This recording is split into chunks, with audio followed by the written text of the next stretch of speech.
घरातलं बनवलेलं, आईनं बनवलेलं फूड सुद्धा आपण फ्रीज ड्राय करून त्यांना पाठवू शकतो. Parent has to come forward in a group for freeze drying of their own recipes. त्यांनी फक्त फूड प्रिपेअर करून आपल्याकडे आणायचंय, आपण फ्रीज ड्राय करून त्यांना देणार, त्यांनी त्यांच्या कुरिअर माध्यमातून त्यांच्या मुलांना पाठवायचं. कुठलंही असं खाणं की जे आई वडिलांना मुलांपर्यंत पोहोचवायचं आहे ते आपण फ्रीज ड्राय करून देऊ शकतो.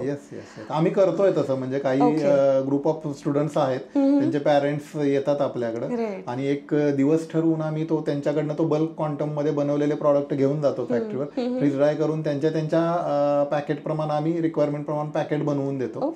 मुलांना फक्त तिकडे तेवढं पॅकेट ओपन करायचंय, ओतायचंय, गरम पाणी टाकलं, हलवलं. पण ही गोष्ट खूपच चांगली आहे. म्हणजे काय आहे की तिथे जाऊन सुद्धा आईनी बनवलेलं खाणं त्यांना खायला अनुभव मिळू शकतो. मुलाला सुख मिळण्यापेक्षा मुलाच्या आईला जे फिलिंग आहे की माझं बनवलेलं फूड माझा मुलगा तिथं बसून सुद्धा खाऊ शकतो. बरोबर.